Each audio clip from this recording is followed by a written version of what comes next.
Un buco nell'acqua. Si attaglia bene questo modo di dire, che è anche un modo di agire, agli ultimi fatti di una vicenda che ha origini lontane.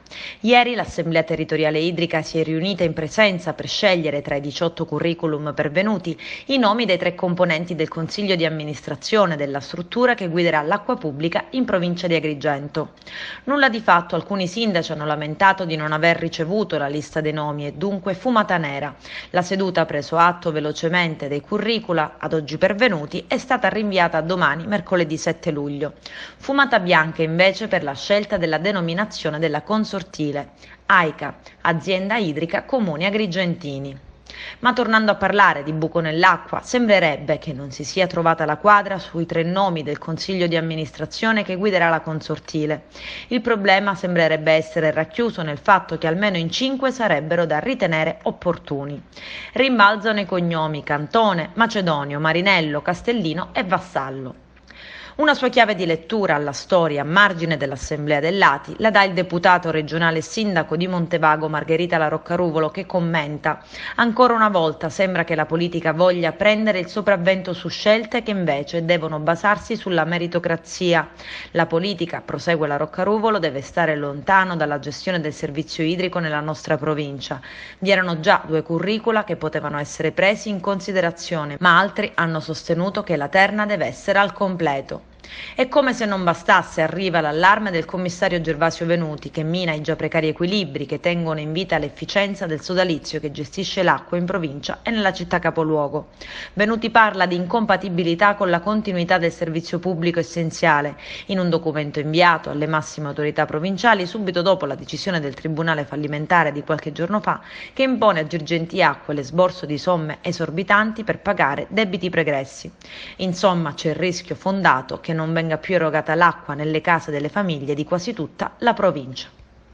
Sì, io innanzitutto mi auguro che si possa arrivare al più presto, come sperato da tutti, alla costituzione dell'azienda speciale consortile, quindi un consorzio pubblico che consentirà di gestire appunto in maniera pubblica l'acqua, e questo è assolutamente fondamentale, soprattutto alla luce delle recenti vicende, ma in realtà non è che sono le recenti vicende che ci devono portare alla costituzione dell'azienda speciale consortile, ma perché è un qualcosa che vogliamo già da tempo. Ci sono state delle difficoltà sia burocratiche che amministrative, però penso che ormai ci siamo. Oggi infatti ci siamo riuniti e quindi a breve dovrebbero essere nominati i componenti del Consiglio di amministrazione, quindi ce la stiamo mettendo tutta per arrivare finalmente alla realizzazione di questo sogno. Quindi i punti all'ordine del giorno oggi quali sono, Sindaco? Ma innanzitutto la decisione finale sulla denominazione dell'azienda speciale consortile, e questo è fondamentale anche per un aspetto pratico, perché chiaramente dobbiamo anche perfezionare quanto necessario per il versamento delle quote di capitale sociale.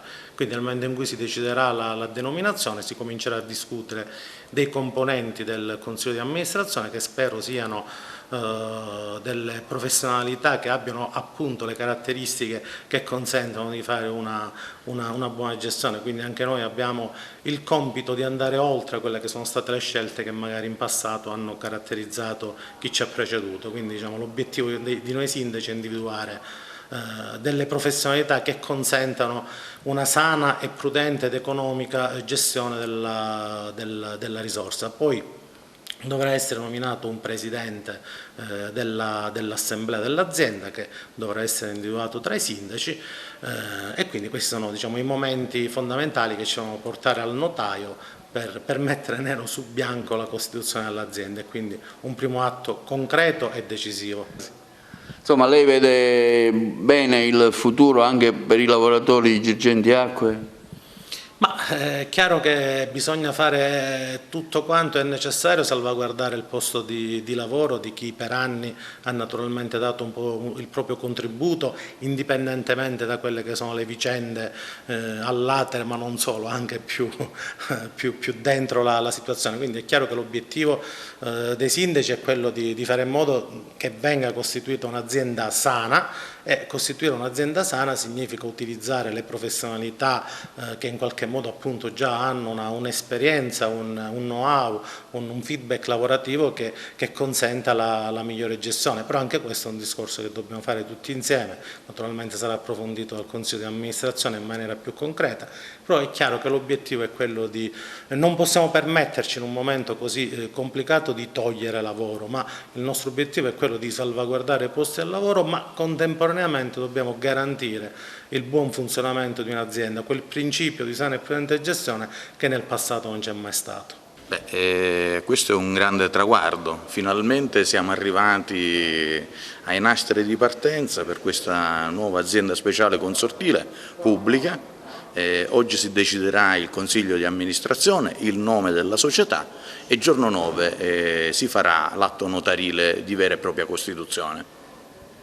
Per il futuro anche dei dipendenti, quale sarà? Insomma, ci sarà un assorbimento o qualcosa? Ma già c'è stato un incontro a suo tempo con i dipendenti e saranno assorbiti in toto per un periodo di un certo numero di anni, poi una volta che poi la società entrerà a regime si vedrà l'organico da definire.